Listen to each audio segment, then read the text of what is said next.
You good to go, man? How we doing, guys? Good. Well, we're hard to believe we're a few days away from game week, but things are going smooth for the most part. Weather hasn't been the greatest, but we're making it work. Big weekend this weekend of scrimmages. Got a lot of things to figure out as far as who's going to be where and who's going to be throwing on the weekends. And all in all, things are good. We got any questions?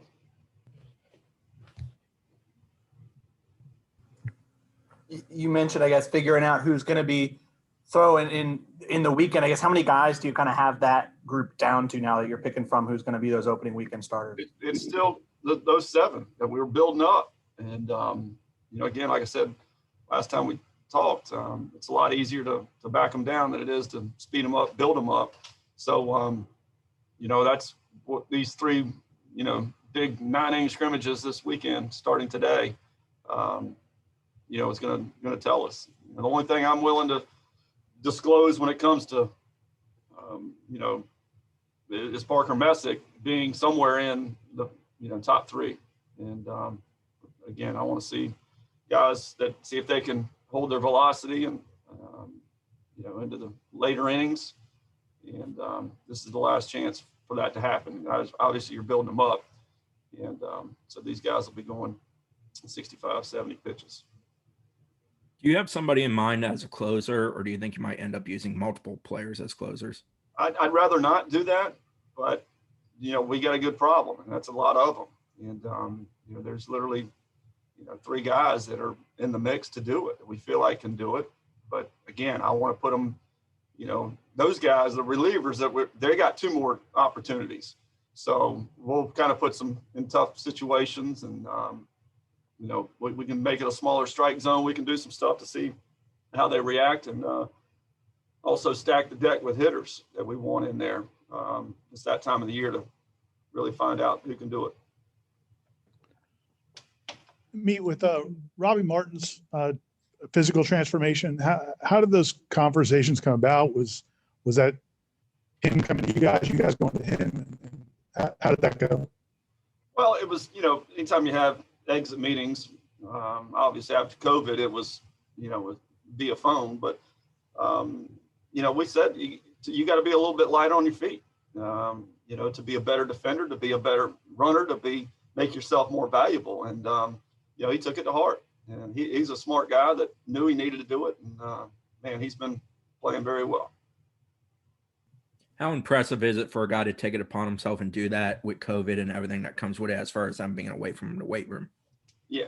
That's the self-discipline that's is really, paramount for guys to find out how good they can be in this game. And, he certainly did it. And Elijah Cabell's done a transformation.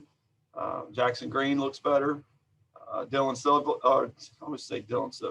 Simmons is much stronger. So there's been some guys that, are going to make jumps. It's been obviously quite a while since a guy like Reese came into a season like he is now. I mean, fully healthy and closer to maybe that form he showed. And it was frustrating, I'm sure, for him last year, where the season shut down right as he was kind of rounding into form. I guess, what have you seen from him? How much of a difference do you think the full off season will make for him? It definitely helps. The more times you can see pitches, and the better off, better decisions you're going to make. And Reese has been swinging the bat very well, playing a good center field. And, that's important. This game's meant to be played every day. And when you take long periods of time off, you generally are going to be rusty. And when you're rusty, then the mind starts playing games with you and you want to change something. And next thing you know, that change snowballs on you and it's not what's best for you. That's why the great ones have always had the same stroke, and they keep working that exact grooved swing, if you will, all the way through their careers. With Nander focusing on just hitting right-handed, has that maybe just helped his approach at the plate so far? I'm just curious about that. It has. I think it's also helped him relax in general, instead of trying to do both and spending time and, the old jack of all trades, master of none type thing.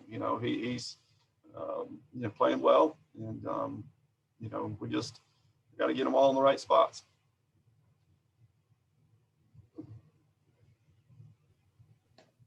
was there anything, as you looked back, you had a lot of time to look back at your short first season. Was there anything when you look back at it that you changed in terms of your preparation for this season that maybe you realized quickly you wanted to do a little differently? Well, there's some of the times that like you said, we had plenty of time to do nothing. So I looked a lot, watched every game over and over. And there's some times, I've second guessed myself. We should have run there. We shouldn't have run there.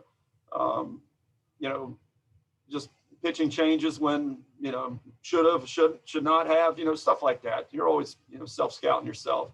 The biggest thing this year is to get them in shape. They're just flat out of shape. Kind of got everybody out of shape, but we've been spending a lot more time on that. With you saying that Matt Nelson was pretty much the only guy that had something cemented in terms of like a field position player, what's kind of the psyche of a team, I guess, when there's so much competition and there's the uncertainty of not knowing where you're going to play? Is it better that they're having to compete and earn these things, or is it kind of weighing them down to not know where they're going to wind up when the season really, when the rubber meets the road? Yeah, I don't think, I think they understand that competition makes us all better. And they know, well, that's kind of one of the staples of the program is nothing's going to be handed to you. You've got to earn it. And, Reese is going to be out there. Robbie Martin will be out there. Elijah Cabell, he's got a bad hamstring right now, but he'll be out there. Nelly behind the plate. But those infield positions are all wide open. And, again, it's made some guys a lot better. Nate, how did you end up with a roster that had over half of them are pitchers? Well, just that shortened draft. You think about a Connor Grady and Kwiatkowski and, all the guys that came back. I mean, Chase Haney, there's tons of them. And then, the Carson Montgomerys wouldn't have shown up, but it's weird, but makes for scrimmages to take a lot longer.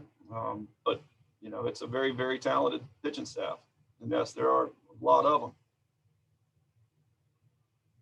Do you think that'll be the case maybe across college baseball where you're going to see better arms than maybe in past years? Yeah, the teams that are panicking right now are the ones that don't see, they feel like they're going to beat you with the bats because they're not going to see the good pitching. And people are going to have big arms, just like we're planning on doing. If it's a good left-handed hitter and our starter's out of the game in the fifth inning for the rest of the way, Friday, Saturday, and Sunday, he's going to see nothing but left-handed pitching. And we've got enough to do it. And it's going to be the same thing that our guys are faced with.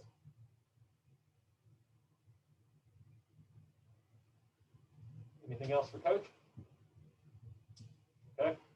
Thanks, guys. Thanks, guys. We'll get a couple players in here for you.